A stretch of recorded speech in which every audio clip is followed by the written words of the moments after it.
पर इसमें एक अहम बात कही है कंचना यादव ने, और मैं आपकी टिप्पणी चाहूँगा दिबांग। कल मैं ईसी की एक ऑफिशियल रिलीज देख रहा था जिसमें किन किन को कहाँ कहाँ कितनी तादाद में लगाया गया। तो एक 90,000 पहले चरण में और 90,000 दूसरे चरण में जीविका दीदी इस चुनावी प्रक्रिया में फैसिलिटेटर्स यानी कि सहायक के तौर पर थी। इन्हीं जीविका दीदी के खाते में खटाखट 10,000 रुपए भी आए। ये चुनाव आयोग को कॉन्फ्लिक्ट ऑफ इंटरेस्ट नहीं लगा? बिल्कुल लगा, और कॉन्फ्लिक्ट ऑफ इंटरेस्ट है। और तो फिर उनको कैसे आप वहां पर नियुक्त कर रहे हैं? उन्हीं के तो खातों में पैसे गए हैं। नहीं, पर उनको नियुक्त करेंगे तभी तो वोट डलेंगे।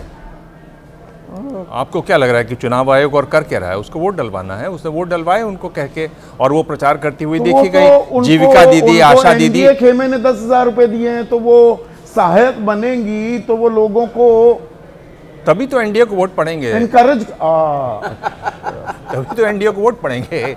और चाहते क्या? और ये बाकायदा ऑफिशियल रिलीज दी है। हाँ, जीविका दीदी 90,000 1,80,000 हमने चुनावी प्रक्रिया में इस्तेमाल की थी। और कई वीडियो आए हैं आरजेडी के, अगर आप हैंडल देखें उसमें कई वीडियो हैं जो दिखाते हैं किस तरह से आशा दीदी, जीविका दीदी बाकायदा वोटर्स को समझा रही हैं, बता रही हैं कि आपको वहीं वोट देना है।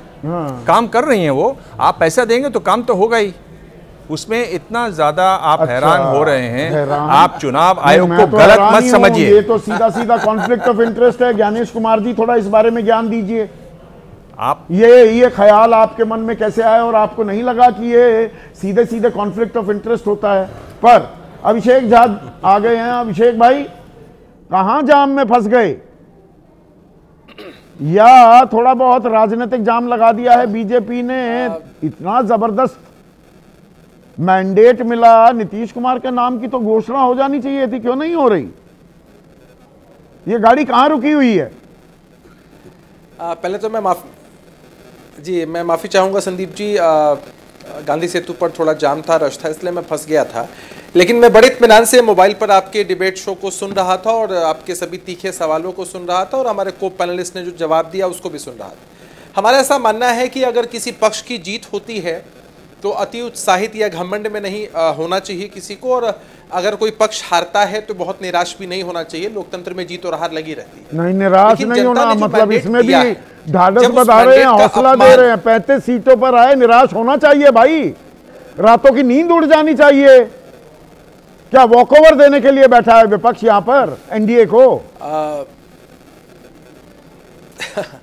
देखिए, वॉकओवर या ताकत जनता ने दी है संदीप जी, और जिस तरह का आंतरिक कलह इनके अंदर था और अभी जिस तरह से पारिवारिक कलह बाहर आ रहा है, जो रोहिणी जी ने अभी पोस्ट करके बताया है, उन सब से आप समझ सकते हैं कि इनकी हार का प्रमुख कारण क्या रहा होगा। लेकिन दुखद और दुर्भाग्यपूर्ण तब लगता है कि जनता के मैंडेट का सम्मान करने के बजाय हमारे विपक्ष के साथी तो नीतीश कुमार थे ना। कितना जहर उगल रहा है। अभिषेक, मैंने तो सवाल ही आज ये बनाया, बिहार में बाहर है नीतीश कुमार है, पुराना हो गया। बिहार की पुकार है नीतीश कुमार है, पर बीजेपी की पुकार ये नहीं आ रही है, क्यों? ऐसा नहीं है। पहले ही कहा जा चुका है कि बिहार में मुख्यमंत्री पद की कोई वैकेंसी नहीं है। तो जो भी सुखद खबर है आपके सामने चली आएगी। का मतलब ये थोड़ा कह रहे हैं कि आपसे कहना चाहता हूँ, एक बात कहना चाहता हूँ। नहीं, मैं एक बात आपसे कहना चाहता हूँ। नीतीश कुमार जी का नेतृत्व था, निश्चित रूप से उनको श्रेय जाता है। प्रधानमंत्री जी का मार्गदर्शन था, और हम श्रेय अपने हर एक कार्यकर्ता को देना चाहते हैं। हम लोग वैसे लोग नहीं है परिवारवादी और वंशवादी की सारा जो श्रेय है वो खुद ही खा ले। नहीं, बीजेपी समझना है कि हर एक समर्पित कार्यकर्ता ने मदद की, तब जाकर के कल जश्न मना दिया शाम को सारे चैनलों ने, काटा की जैसे बीजेपी की जीत है।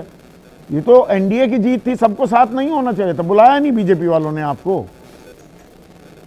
नहीं, ऐसा नहीं है संदीप जी। देखिए, हर पॉलिटिकल पार्टी के ऑफिसेस में अलग अलग जश्न हुआ है, हर कैंडिडेट्स के यहाँ अलग अलग जश्न हुआ है। कलेक्टिव जो चीजें हैं वो आपके सामने हैं, और हम पर सवाल उठा रहे हैं संदीप जी। आप कोऑर्डिनेशन को लेकर सवाल उठा रहे हैं। इतने लाजवाब कोऑर्डिनेशन का परिचय दिया एनडीए ने, और कुछ तो मैं धन्यवाद दूंगा हमारे जो साथी प्रवक्ता है विपक्षी दल के। दिले बेकरार का मजा लीजिए, थोड़ा इंतजार का मजा लीजिए। इंतजार का मजा भारी मैंडेट जनता ने दिया है, पर ये मैंडेट जो दिया है इसमें वोट चोरी तो नहीं हुई, और सब कुछ अच्छा और बढ़िया होगा। ये कांग्रेस केरला कह रही है। नहीं, मुझे वही हाँ, 74 सीटें आपने ईमानदारी से जीती, 128 जहां पर, और वो बाकायदा पूरी लिस्ट है। तो आप कंगाल सकते हैं मोतिहारी में कि भाई 54,013 वोट डिलीट हुए और जीत गए आप 13,563 से, मतलब पूरी की पूरी लिस्ट निकाल दी है उन्होंने। आपको केरल कांग्रेस का एक जहरीला ट्वीट भी याद होगा।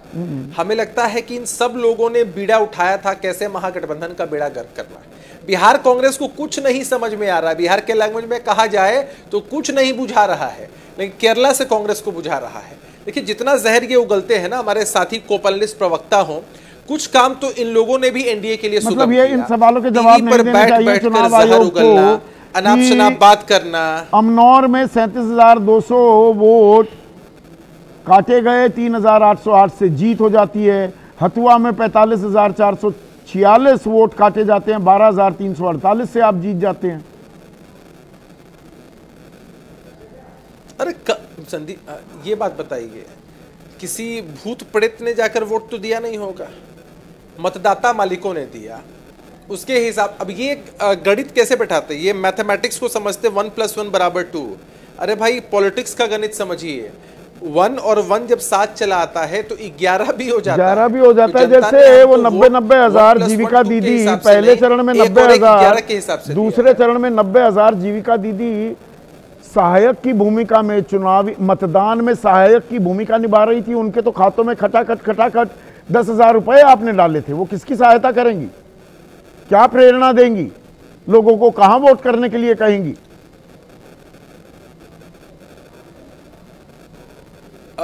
देखिए, कोई किसी को क्यों कहेगा भाई, हम तो खुलेआम प्रचार कर रहे थे, खुले तौर पर सबसे समर्थन मांग रहे थे। जिनके खाते में 10,000 गए वही सहायक की भूमिका में हो चुनावी प्रक्रिया में। यह कॉन्फ्लिक्ट ऑफ इंटरेस्ट नहीं है। नहीं भाई, हर जो व्यक्ति है वो कहीं कार्यरत हो, लेकिन उसके बावजूद वो एक नागरिक है बिहार प्रदेश का।